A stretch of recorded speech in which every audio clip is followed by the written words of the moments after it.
إن الله وملائكته يصلون على النبي يا أيها الذين آمنوا صلوا عليه وسلموا تسليما.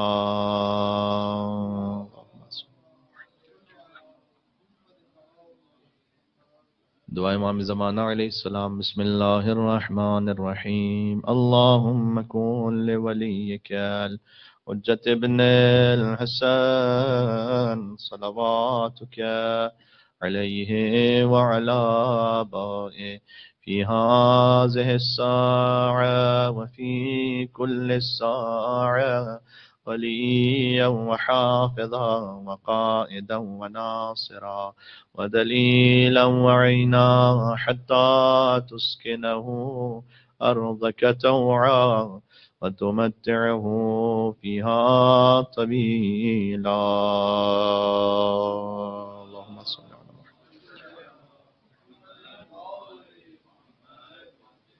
چہردہ معصومین علیہ السلام کے توسل کے ساتھ آپ کی خدمت میں حاضر ہیں. معمول کے مطابق 14 احادیث کے ساتھ ہر معصوم کی ایک حدیث، اور آج ہم موضوعی اسے بیان کریں گے. تمام حدیثیں 14 معصومین علیہ السلام کی جو ہم پیش کریں گے وہ سب رزق کے بارے میں، اور رزق کے مختلف ابعاد اور جہات سے ائمہ علیہ السلام نے گفتگو کی ہے. رزق کتنے قسم کا ہوتا ہے، کس طرح سے ملتا ہے، رزق میں کیا احتیاط کرنی چاہیے، جو کچھ فرامین معصومین آپ کی خدمت میں عرض کرتے ہیں. حضور مکرم صلی اللہ علیہ وآلہ وسلم کا ارشاد گرامی ہے، اللہم صلی علی محمد وعلی محمد.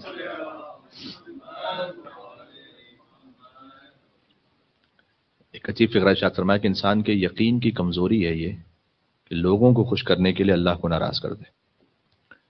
یعنی اس کا مطلب یہ ہے کہ یقین اللہ سبحانہ وتعالیٰ پر ویسا کامل نہیں کہ جو کما حق ہونا چاہیے تھا. تو یہ یقین کی کمزوری ہے کہ لوگوں کو خوش کرنے کے لیے اللہ کو ناراض کرے، اور وہ رزق جو اسے حاصل ہو اسے حاصل کرنے کے لیے محض اس مال کی خاطر لوگوں کی تعریفیں کرے. یہ انسان کی یقین کی کمزوری ہے. پھر فرمایا کہ جو اپنی عفت کا خیال رکھتے ہوئے حلال رزق حاصل کر لے وہ قیامت میں شہداء کے درجے کے برابر محشور ہوگا انشاءاللہ سے. تو خود رزق حلال جو عبادت ہے وہ اتنی بڑی عبادت ہے کہ جو اپنی عفت کا خیال رکھتے ہوئے، یعنی اپنے آپ کو کسی گناہ میں مبتلا نہ کرے اور پھر رزق حلال کو تلاش کرے، انشاءاللہ وہ شہداء کے ساتھ محشور ہوگا میدان محشر میں. اللہ تعالیٰ ہمارے یقین کو بھی بڑھائے، توکل میں اضافہ فرمائے، اور ہمیں رزق حلال عطا فرمائے انشاءاللہ سے.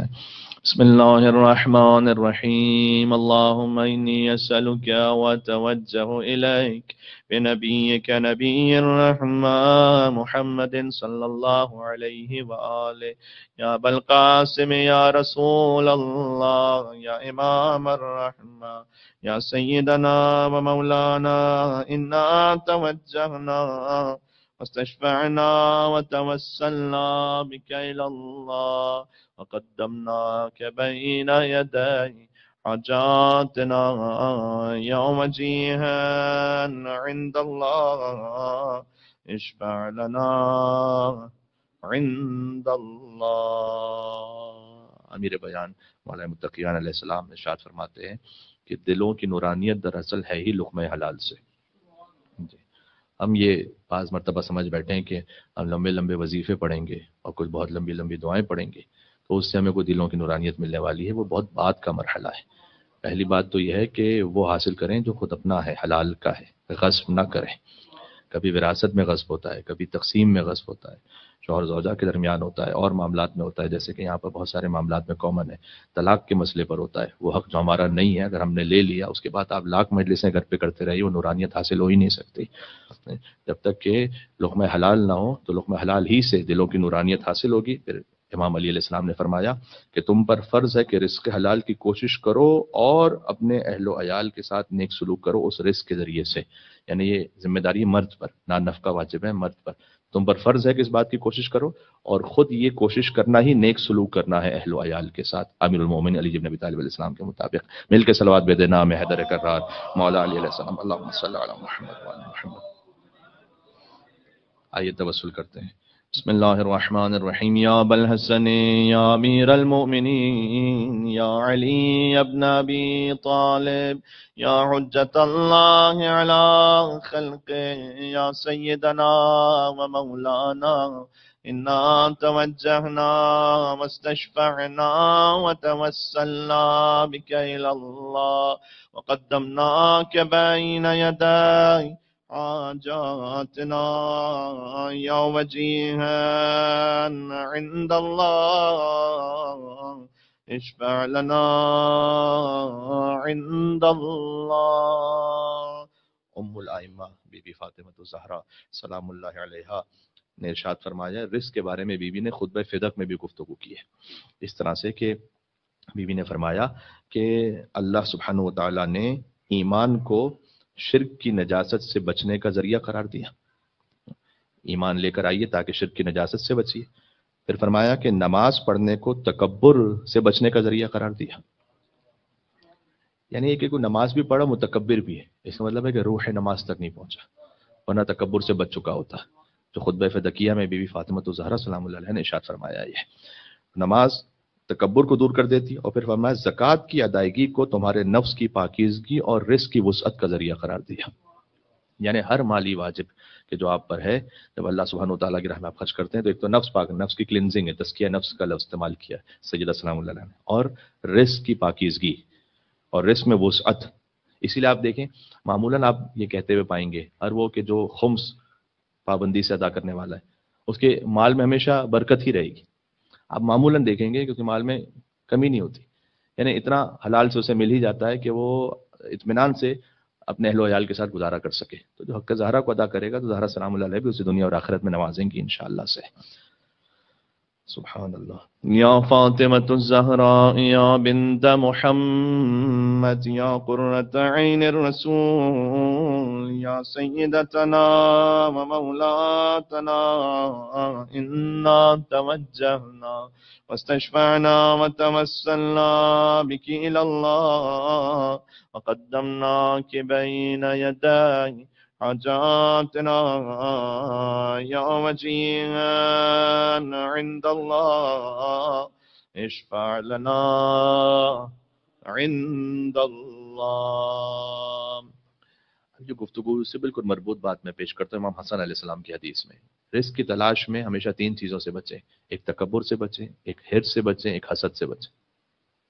یہ کہیں نہ کہیں انوالو ہوتے ہیں ساتھ میں. حسد انسان دوسروں سے کرتا ہے، تکبر جب بہت زیادہ مال آ جائے تب اس میں آہستہ آہستہ کسی سٹیٹس پہ پہنچ کے غرور آ جاتا ہے، اور حرص کبھی بھی ختم ہی نہیں ہوتی. تو امام حسن مجتبی علیہ السلام ارشاد فرماتے ہیں کہ تکبر سے بچو اس لیے کہ دین ہلاک ہو جائے گا تمہارا، اور اسی وجہ سے اللہ عز و جل نے ابلیس پر لعنت کی ہے کیونکہ اس میں تکبر تھا، وہ اپنے آپ کو بڑا سمجھ بیٹھا تھا. پھر امام نے فرمایا حرص سے بچو اس لیے کہ حرص تمہارے اپنے نفس کا دشمن ہے، اس لیے کہ حضرت آدم علیہ السلام بہرحال حرص ہی کی وجہ سے بالآخر جنت سے نکالے گئے، وہ تھا ترک اولا. لیکن امام حسن علیہ السلام نے فرمایا چونکہ وہ شیطان نے جھوٹی قسم کھائی اور جھوٹی قسم کے بہکاوے میں آ کر انہوں نے اس درخت کے قریب چلے گئے وہ کہ جسے اللہ سبحانہ تعالیٰ نے منع فرمایا تھا، تو جنت سے نکال دیے گئے. تو ایک زیادہ پانے کی خواہش تھی. تو آدم ابو البشر جو ہمارے جد ہیں، تو امام نے فرمایا کہ تمہارے جد بھی جنت سے نکالے گئے تھے حرص کی وجہ سے. تو زیادہ حرص سے بچنا، اور پھر فرمایا حسد سے بچو اس لیے کہ حسد برائی کا علم بردار ہے. یہ امام کا لفظ ہے، یعنی ہر برائی آخر میں جا کے پھر حسد پہ ختم ہوگی، جس کی وجہ سے قابیل نے حابیل کو قتل کر دیا. یعنی پھر بھائی بھائی کا بھی نہیں رہتا. جب معاملہ اتنا بڑھ جائے تو پھر دوست دوست تو چھوڑ دیجئے، مومن مومن چھوڑ دیجئے، پھر جو دو سگے بھائیوں میں بھی آپس میں وہ قتل تک بھی بات پہنچ سکتی ہے اگر حسد اتنا بڑھ جائے. تو امام حسن علیہ السلام نے ارشاد فرمایا ہے، میں اسے رزق کے حوالے سے آپ کی خدمت میں پیش کر رہا ہوں، یعنی تین اخلاقی برائیوں کی طرف متوجہ کیا، تکبر، حرص، حسد، اس سے بچ کے رہنا انشاءاللہ سے.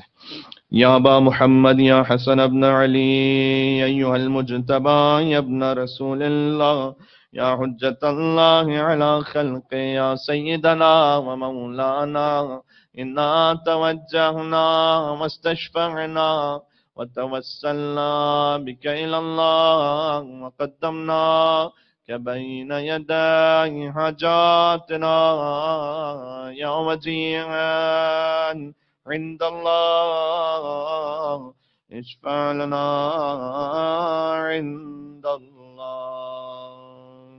کیا یہ خوبصورت فرمان ہے ابو عبداللہ الحسین علیہ السلام کا. کبھی وقت آ جاتا ہے انسان کی زندگی میں بہرحال ہر کوشش کے بعد بھی اسے کہیں نہ کہیں سے کچھ مانگنا پڑ ہی جاتا ہے. کبھی ہو جاتا ہے ایسا، اللہ نہ کرے کبھی کی زندگی میں ایسا وقت آئے، لیکن اگر آ جائے تو کیا کریں. کیونکہ یہ آپ نہیں کہہ سکتے کہ کبھی بھی کسی انسان کی زندگی میں ایسا کوئی وقت نہیں آئے گا، کبھی آ بھی سکتا ہے، تو اس کے بھی کوئی آداب ہیں کیا؟ عطا کرنے کی بھی آداب ہیں، لیکن مانگنے کی بھی کچھ آداب ہیں۔ وہ ابو عبداللہ حسین علیہ السلام شاید فرماتے ہیں کہ جب کبھی حاجت مانگنی پڑ جائے تو 3 صفات کے حامل لوگوں کے علاوہ نہیں مانگنا حاجت اپنے کسی سے۔ دیکھنا کہ اس میں 3 میں سے کم کوئی ایک صفت ہے، پھر اس سے بات کرنا۔ پہلا تو یہ کہ ذی دین، دیندار ہے یا نہیں، سب سے پہلے یہ دیکھو، یعنی دین کا درد اور اس کا احساس اسے ہے یا نہیں ہے۔ پھر فرمایا ذی مروتن۔ اب مروت ایک ایسا لفظ ہے عربی میں کہ جس کا پراپر اردو ایک لفظ میں ٹرانسلیشن ناممکن ہے۔ مروت وہ اردو والا مروت نہیں، جو مروت کا مطلب یہ ہوتا ہے کہ تھوڑا سا احساس کر لینا کسی کا۔ عربی میں جو مروت ہے اس میں کئی الفاظ آپ کو شامل کرنے پڑیں گے، یعنی وہ کہ جس میں حسن سلوک بھی ہو، جوان مردی بھی ہو، ایک ہوتا ہے نا کہ اس کے خلق و خو میں ایک ایسی بات ہو کہ وہ کسی کو نیچے نہ گرنے دے، وہ کہتے ہیں مروت والا ہونا، اس سے مانگنا۔ اگر دیندار نہیں بھی ہے، بعض لوگ ہوتے ہیں جو ویسے شاید اتنے دیندار نہیں ہیں لیکن کم از کم دوسروں کا اس طرح سے احساس کرنے والے ہیں، تو ذی مروتن۔ پھر فرمایا تیسرا ہے ذی حسبن، دیکھنا کسی اصیل و شریف خاندان کے شخص سے مانگنا۔ ہاں، کیوں ایسے؟ اس لیے کہ بہت سے ہوتے ہیں کئی مرتبہ نودولتی ہوتے ہیں لیکن اس کے بعد پھر وہ اپنے آپ کو پتہ نہیں کیا سمجھ لیتے ہیں، وہ اصیل شریف خاندان سے نہیں۔ اس لیے آپ کو کئی واقعات میں ملے گا سبحان اللہ کہ جب لوگ ائمہ علیہ السلام کے پاس آتے تھے، خود اب عبداللہ حسین کے واقعے میں کہ ایک شخص آیا امام کے پاس حاجت مانگنے کے لیے، میں واقعہ نہیں پڑھوں گا، اس نے کہا مولا میں نے آپ کی یہ حدیث سن رکھی ہے کہ آپ نے یہ فرمایا ہے کہ جب مانگو تو دیندار سے مانگو، مروت والے سے مانگو، اور اچھے اصیل شریف خاندان والے سے مانگو۔ آپ وہ ہیں کہ آپ میں ان تینوں صفات میں اعلیٰ ترین مقام پر ہیں۔ آپ نے کہا تھا کوئی ایک صفت بھی ہو تو اس سے مانگ لینا، آپ تینوں میں اعلیٰ ترین صفت پر ہیں، تو میں اس لیے آیا ہوں آپ سے مانگنے کے لیے، کیونکہ آپ کے پاس دین خود دین امام حسین ہے، دین ہی امام حسین ہے۔ سبحان اللہ، مل کے صلوات بھیجے نام ہے امام حسین علیہ الصلوۃ والسلام۔ مروت کتنی ہے امام حسین میں؟ حر کو گرنے نہیں دیا امام حسین علیہ السلام، سخت ترین دشمن ہے، اس کو رسوا نہیں ہونے دیا امام حسین علیہ السلام۔ یہ ہے مروت امام حسین علیہ السلام کی۔ اور اصیل و شریف خاندان کون سا امام حسین علیہ السلام کا؟ جب کسی نے کہا تھا امام سے کہ آپ کو اپنے خاندان پہ ناز کیوں ہے، کہ یہی ناز کم ہے کہ سب ہمارے خاندان میں تو شامل ہونے کی کوشش کرتے ہیں، ہم کسی اور کے خاندان میں جانے کی کوشش نہیں کرتے، ہمیں کسی اور کے خاندان میں جانے کی ضرورت نہیں ہے، لوگ ہمارے خاندان سے جڑنا چاہتے ہیں۔ تو یہ اصیل شریف خاندان ابو عبداللہ حسین علیہ السلام کے نام پر انشاءاللہ کربلا کی زیارت، بلکہ دل میں تمنا آ گئی کہ وہ بھی بہت بڑا رزق ہے، تو وہ نصیب ہو انشاءاللہ۔ ایک مل کے اور صلوات بے دینا امام حسین علیہ السلام پر، اللہم صلی علی محمد یا ابا عبداللہ یا حسین ابن علی ایہا الشہید یا ابن رسول اللہ یا حجت اللہ علی خلقہ یا سیدنا و مولانا انا توجہنا واستشفعنا وتوسلنا بک الی اللہ وقدمناک بین یدی حاجاتنا یا وجیہا عند اللہ اشفع لنا عند اللہ۔ یہ امام زین العابدین علیہ السلام سے توسل ہے، لیکن آپ کو حدیث میں ایسا محسوس ہوگا کہ حدیث امام رضا علیہ السلام کی شروع ہو گئی، اس لیے میں یہ سنا رہا ہوں آپ کو کہ خود امام رضا علیہ السلام نے اس حدیث میں امام زین العابدین علیہ السلام کا ایک فرمان بیان کیا ہے، کیونکہ احمد ابن محمد آئے امام رضا علیہ السلام کے پاس اور عرض کی کہ مجھے دعا دیجئے کہ اللہ میرے رزق حلال میں وسعت دے۔ تو امام علیہ السلام نے پوچھا کہ تمہیں معلوم بھی ہے کہ رزق حلال ہے کیا؟ رزق حلال ہر ایک کو ایسے نصیب تھوڑی ہو جاتا۔ اس کے بعد ظاہر ہے کہ اس نے کہا کہ مولا آپ بتائیے کہ کیا ہے رزق حلال؟ تو امام نے جواب دیا کہ میرے جد علی عبد الحسین زین العابدین یہ فرماتے تھے کہ الحلال و قوت المصطفین۔ یہ عجیب حدیث ہے کہ امام زین العابدین یہ فرماتے تھے کہ حلال تو اللہ فقط اپنے مصطفیٰ بندوں کو عطا فرماتا ہے، یعنی جسے خاص چن لیتا ہے اللہ۔ یعنی اس کا مطلب ہے کہ رزق حلال اتنی بڑی نعمت ہے کہ اللہ سبحانہ و تعالیٰ نے انشاءاللہ اگر آپ کے نصیب میں لکھی ہے، مصطفین کا لفظ ہے، یعنی ایک تو مصطفیٰ خاص الخاص چنے میں رسول اللہ ہے، لیکن اللہ تعالیٰ نے حضرت آدم کے لیے ان اللہ استفا آدم، اللہ نے آدم علیہ السلام کو بھی چنا ہے، نوح علیہ السلام کو بھی چنا ہے. تو جنہیں رزق حلال دیا نا اللہ نے اسے انبیاء کی طرح چنا ہوا. اللہ سبحانہ و تعالیٰ نے ہر ایک کے نصیب میں نہیں آتا رزق حلال. تو امام نے اس کی اہمیت اسے احساس دلوائی کہ دیکھو تم کیا مانگ رہے ہو اللہ سبحانہ و تعالیٰ، اس کو چھوٹی نعمت نہیں سمجھنا. ماشاء اللہ. یا ابا الحسن یا علی ابن الحسین یا زین العابدین ایھا السجاد یا ابن رسول اللہ یا حجت اللہ علی خلقہ یا سیدنا و مولانا انا توجہنا واستشفعنا وتوسلنا بك إلى الله وقدمناك بين يدي حاجاتنا يا وجيه عند الله اشفع لنا عند اللہ. امام محمد باقر علیہ السلام کس سے بیزار ہے؟ امام رزق حلال کے لیے اتنا زیادہ اس کی اہمیت کا احساس دلا گیا تو امام نے فرمایا کہ میں اس شخص سے بیزار ہوں، خاص یہ لفظ دنیا کا، کہ جو اپنے دنیاوی امور میں کوشش نہیں کرتا اور سست رہتا ہے. امام نے کہا بغض کا لفظ ہے، ویسے تو یہ میں نے بیزار کر کے تھوڑا سا مائلڈ کرنے کی کوشش کی. امام نے کہا میں اسے بغض رکھتا ہوں کہ جو اپنے دنیا کے معاملات کے لیے سست ہی رہتا ہے. کچھ لوگ ہوتے ہیں کہ بس صبح شام دوپہر انہیں بس سستی کے ساتھ گزارتے ہیں، ہفتوں گزر گئے، مہینوں گزر گئے، سال گزر گئے، کچھ اپنے لیے اپنے اہل و عیال کے لیے کہیں سے کوئی کوشش کی ہی نہیں، ٹھیک ہے گزر رہے سے. امام نے کہا میں اسے بغض رکھتا ہوں. کیوں؟ اس لیے امام نے فرمایا کہ جو اپنے دنیاوی امور میں سست ہو جاتا ہے وہ آخرت کے معاملات میں مزید سستر ہو جاتا ہے. آپ نے ایسے لوگوں کو دیکھا ہوگا کہ آخر میں پھر جا کے پھر اس کی نماز کے لیے بھی توجہ نہیں رہتی، پھر وہ آپ کو امام بارگاہوں میں بھی اتنے خاص نظر نہیں آتے، کیونکہ دنیا کے حساب سے وہ سست ہے، وہ سوتا رہتا ہے مثلاً بساتوں پر بہت زیادہ، ٹھیک ہے، وقت ضائع کرتا رہتا ہے. تو پھر امام نے کہا کہ جو دنیا کے معاملات میں سست ہوتا ہے آخرت کے معاملات میں اور سستر ہو جاتا ہے. اس لیے یہ اچھی بات نہیں ہے. تو دنیا کے لیے بھی کوشش کیجئے، تو دنیا کے لیے ایسا کوشش کیجئے کہ آپ اللہ کی نیت سے اس میں اللہ قربتاً اللہ کوشش کیجئے اس میں. تو یہ دنیا نہیں ہے، آپ اصل میں آخرت کے لیے جا رہے ہیں پھر اپنے انشاءاللہ. یا ابا جعفر یا محمد ابن علی ایھا الباقر یا ابن رسول اللہ یا حجت اللہ علی خلق یا سیدنا و مولانا انا توجہنا واستشفعنا وتوسلنا بک الی اللہ وقدمناک بین یدی حاجاتنا یا وجیہا اشفع لنا عند اللہ. امام باقر علیہ السلام ہی اس کی بات ایک اور گزارش کروں. آپ نے توضیح المسائل میں ایک مسئلہ یہ پڑھا ہوگا کہ جب آپ نماز کے آخری سجدے میں جاتے ہیں تو آخری سجدے میں ذکر سجدہ کے بعد ایک دعا کرنا کوئی مستحب ہے، اور وہ دعا معمولاً کون سی مستحب ہے؟ یا خیر المسئولین و یا خیر الموتین ارزقنی وارزق عیالی من فضلک انک ذو فضل عظیم. یہ رزق کی دعا ہے. یا خیر المسئولین، اے وہ بہترین کے جس سے مانگا جاتا ہے. یا خیر الموتین، اے وہ بہترین جو عطا کرنے والا ہے. اور ارزقنی، مجھے رزق عطا فرما، وارزق عیالی من فضلک، اور میرے اہل و عیال کو رزق عطا فرما اپنے فضل سے، انک ذو فضل عظیم، تو بہترین اور بہت عظیم فضل والا ہے. یہ دعا تعلیم کردہ امام محمد باقر علیہ السلام ہے. اس لیے فقہا نے اس کو لکھا کہ امام باقر علیہ السلام نے ارشاد فرمایا کہ نماز کے سجدے میں دعا پڑھنا مستحب ہے. اس لیے امام علیہ السلام کے اس حکم پر فقہا نے اس کو اس طرح سے مینشن کیا. اور جہاں تک امام جعفر صادق السلام کی حدیث میں سوچ رہا تھا کہ میں کون سی حدیث آپ تک سناؤں. ایک مقالہ ہے جس میں مختلف ائمہ علیہ السلام کی احادیث رزق کے بارے میں لکھی گئی. 40 حدیثوں کا مقالہ کسی نے لکھا تھا، تو اس میں 40 میں سے 15 حدیثیں صادق آل محمد کی ہیں رزق کے بارے میں. یعنی اتنا کچھ ہے امام جعفر صادق السلام نے جو ارشاد فرمایا رزق کے بارے میں.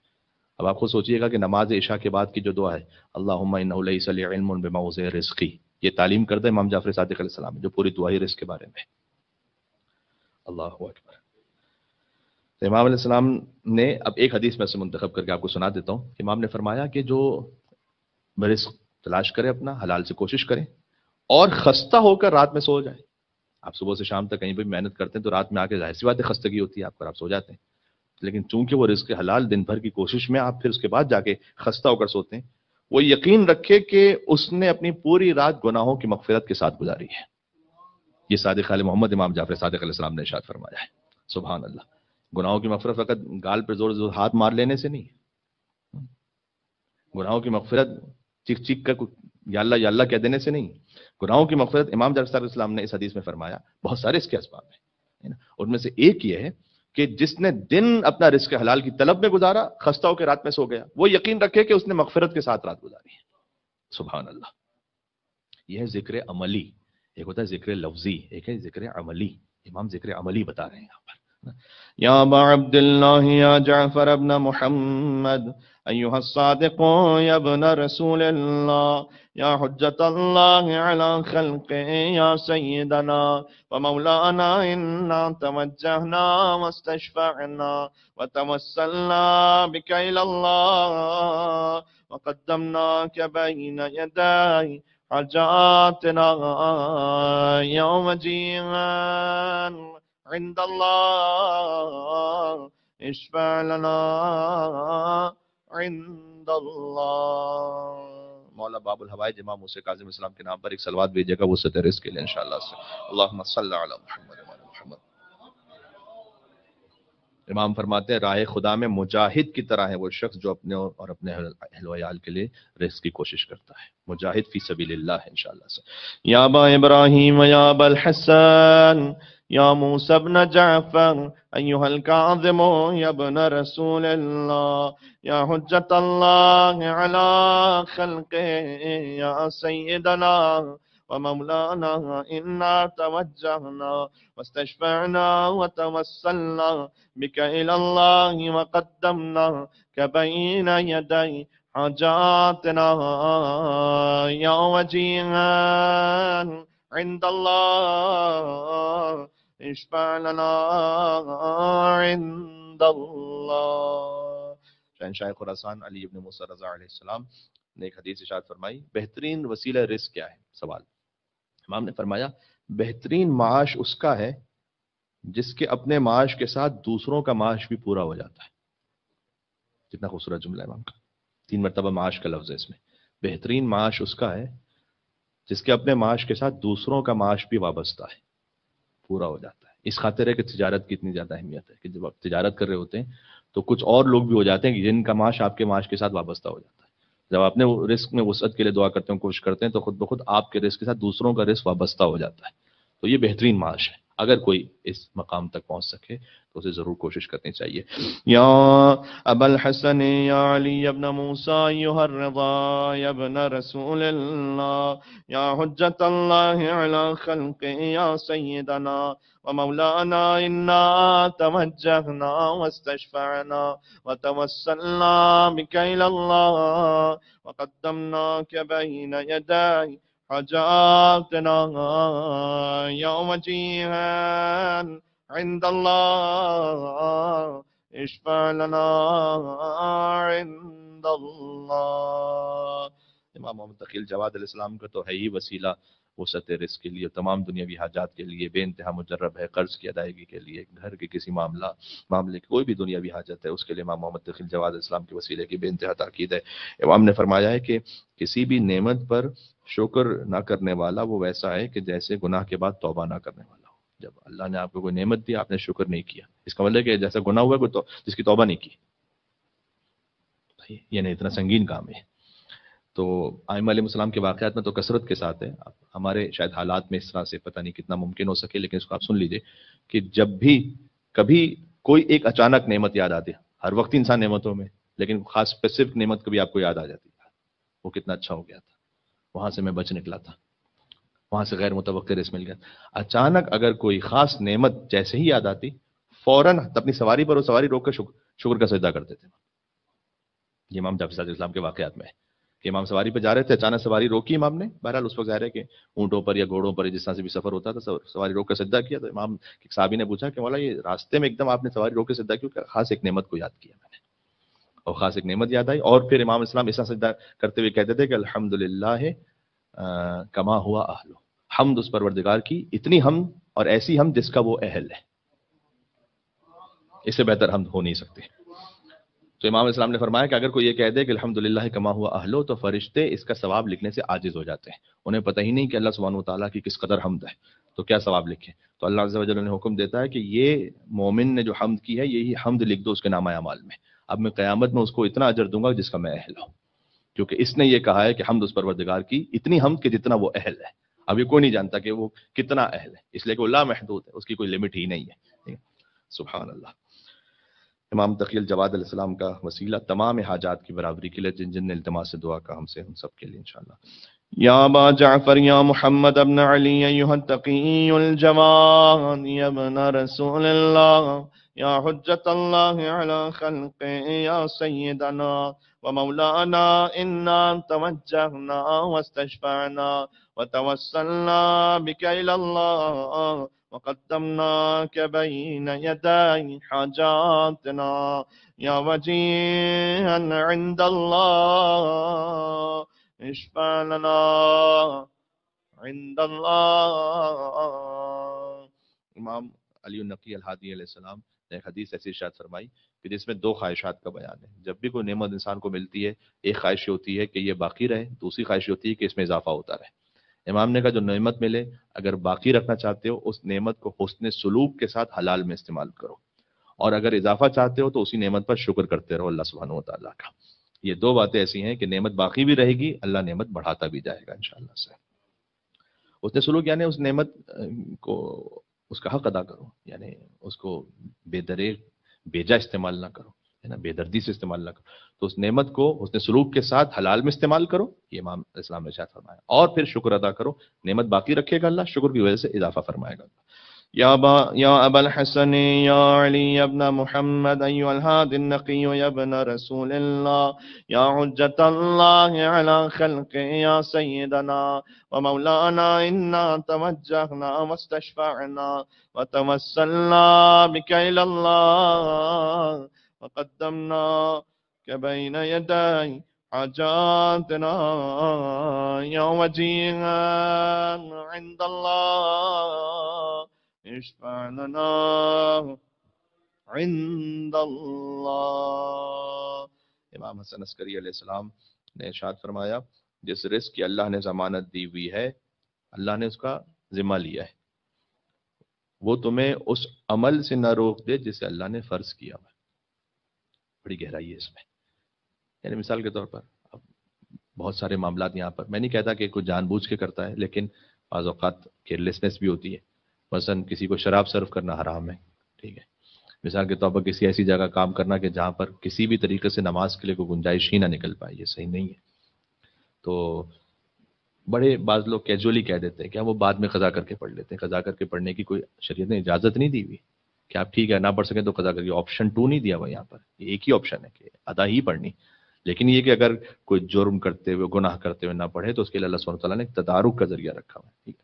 تو امام نے فرمایا کہ وہ رزق جس کی ضمانت اللہ نے لی ہے وہ تم اس عمل سے نہ روک دے کہ جسے اللہ نے فرض کیا ہوا ہے. اللہ نے فرض کیا ہوا ہے خمس، اللہ نے فرض کیا ہوا ہے بہت سارے مالی واجبات اور عبادات. تو اس کے لیے اللہ تعالیٰ پر وہ یقین والی بات ہے کہ اس یقین کو رکھنا چاہیے انسان کو.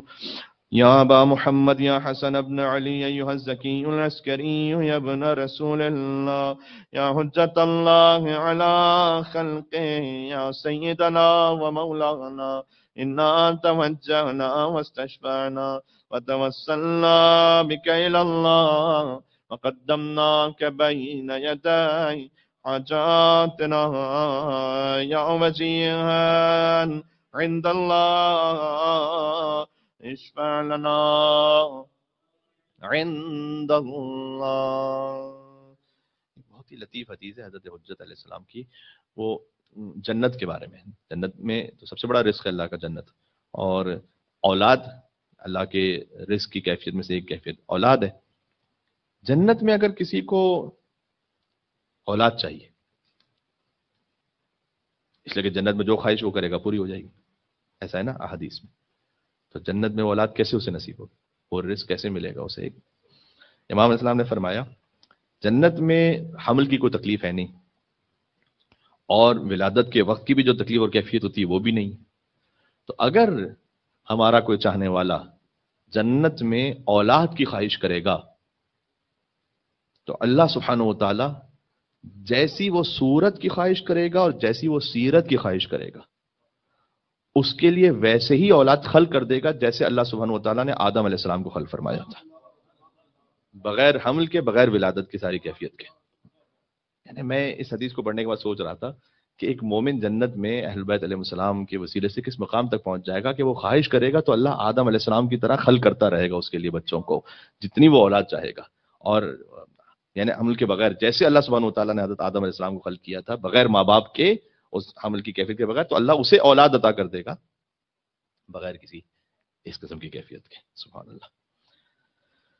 امام زمان علیہ السلام کا توسل پڑھتے ہیں، پھر کچھ تشریف رکھیے گا، بعد میں آپ ہم 2 فقرے مصائب کے پڑھیں گے. یا بالحسن یا وصی الحسن والخلفاء الحجہ ایها القائم المنتظر المهدی یا ابن رسول اللہ یا حجت اللہ علی خلق یا سیدنا ومولانا انا توجہنا واستشفعنا وتوسلنا بك الى اللہ وقدمناك بين يدي حاجاتنا يوم جينا عند الله اشفع لنا عند ایک بار اور یوم جينا عند الله اشفع لنا عند الله. تشریف رکھیے. امام حسین علیہ السلام کی محبت سب سے بڑا رزق ہے. اللہ جس کے ساتھ خیر کا ارادہ کرتا ہے اسے دیتا ہے امام حسین علیہ السلام کی محبت. احادیث میں آیا. اور امام حسین کی زیارت کی محبت بھی اسے دیتا ہے جس کے ساتھ خیر کا ارادہ کرتا ہے اللہ سبحانہ و تعالی. امام حسین پر گریہ بھی ایک رزق ہے، کیونکہ یہ وہ رزق ہے کہ جو ہمارے دنیا کے معاملات تو چھوڑ دیجئے تو بہت چھوٹی بات ہے، جہاں کہیں کہاں کون سا آخرت کا ایسا مرحلہ ہے جہاں پر گریہ امام حسین علیہ السلام ایک مومن کے کام نہ ہے. اور اس گریے میں بھی اگر کوئی اس کیفیت کو اپنے اوپر لا سکے، جب وقت آخر امام حسین خیام کی طرف آئے تو فرمایا کہ یا مسلم ابن عقیل و یا ہانی ابن عروہ، اپنے عزیز و انصاروں کو پکار رہے تھے امام، اے مسلم ابن عقیل، اے ہانی ابن عروہ، یا حبیب ابن مظاہر و یا ظہیر القین و یا یحییٰ بن کثیر و یا ہلال ابن نافع و یا ابراہیم الحسین و یا عمیر بن المطاع یا اسد الکلبی و یا عبداللہ ابن عقیل و یا مسلم ابن اوسجہ و یا حر الریاحی. یہ سب نام امام علیہ السلام نے لیے ایک کے بعد ایک نام، پھر سب کو ملا کر کہا یا ابطال الصفا، اے میدان میں دھاڑنے والوں کہاں ہو، یا فرسان الحجہ مالی انادیکم فلا تجیبونی، کیا ہو گیا تمہیں، میں تمہیں صدا دیتا ہوں جواب کیوں نہیں دیتے. آج شبیر پہ کیا عالم تنہائی ہے، عجب تنہائی کی کیفیت تھی. اس کے بعد ایک عجب واسطہ دیا امام نے، فہذہ نساء الرسول، یہ رسول اللہ کی بیٹیاں ہیں، میں اس لیے پکار رہا ہوں تمہیں کہ یہ بیٹیاں اب تنہا ہیں، میں مقتل کی طرف جا رہا ہوں. لیکن سب سے درد بھری کیفیت یہ تھی کہ ایک بچی آ کر کہہ رہی تھی ایک بار اور مجھے گود میں لے لو. وہ 4 سال کی وہ بچی کہ جو اپنے آپ کو یتیمہ سمجھ چکی تھی، جیسے حسین مقتل کی جانب گئے تھے گویا سکینہ سمجھ چکی تھی کہ اب میں یتیم ہو گئی ہوں، وہ کہہ رہی تھی ایک بار اور مجھے گود میں لے لو بابا، نیند آئے گی جب آپ کی بو پاؤں گی بابا، میں رات کو مقتل میں چلی آؤں گی بابا. فرمایا نکلتی نہیں سیدانیہ باہر آیا، سینے پہ سلائیں گی تمہیں رات میں مادر. اور پھر ایک شکوہ بھی کیا، ایک پیار بھرا شکوہ کیا بی بی سکینہ سلام اللہ علیہ نے. وہ کہتی تھی بس دیکھ لیا آپ کا بھی پیار، میں آپ سے نہ بولوں گی اب یا شہ ابرار، اچھا نہ اگر کیجئے جلدانے کا اقرار، مر جائے گی شب کو تڑپ کر یہ دل افکار، کیسی ہیں یہ باتیں میرا دل روتا ہے بابا، گھر چھوڑ کے جنگل میں کوئی سوتا ہے بابا. اور سے مومنین یہاں پر ہیں جن کے والدین سال 1 سال ہوا 2 سال ہوئے، جن کے ماں باپ دنیا سے گزر گئے، اور جب ماں باپ کا سایہ سر سے اٹھ جائے انسان چاہے کتنی ہی عمر میں پہنچ چکا ہو اس کے لیے صدمہ ہوتا ہے. ایک 4 سال کی بچی کے لیے جو تیر اور تلواروں میں ان کا بابا جا رہا ہے وہ جانتی ہیں. اب امام حسین علیہ السلام کیا کہیں اس وقت. یہاں جو شارحین امیر انیس انہوں نے لکھا کہ گویا امام حسین علیہ السلام کے پاس اب کوئی عذر، کوئی ایک بہانہ، کوئی ایک بات بچی سے کہے کہ کیسے جائیں مقتل میں. تو بیوی نے، جانتے ہیں امام حسین نے کیا بات کہی کہ شاید سکینہ جانے دیں، اب لو رو نہ، اب صبر کرو باپ کو جانی، کچھ دیتی ہو عباس کو پیغام زبانی. کہ میں چلا جاؤں عباس کے پاس، عباس کو کوئی پیغام لو دیتی ہوں عباس کو پیغام زمانی، اودے ہیں لبے لال ہے یہ تشنہ دہانی، ملتا ہے تو بیوی کے لیے لاتے ہیں پانی، محبوب الہی کے نواسے ہیں سکینہ، ہم بھی تو کئی روز کے پیاسے ہیں سکینہ۔ بس بی بی سکینہ نے اس وقت بھی یہی فرمایا، نہیں بابا پانی نہیں چاہیے، چچا عباس بھی یہی کہہ کر گیا تھا واپس نہیں۔ شبیر عجب تنہائی کے عالم میں تھے، جب ذوالجناح خالی واپس پلٹا تو بچی نے بھی یہی بات پوچھی، کیا میرے بابا کو پانی پلایا یا پیاسا مارا؟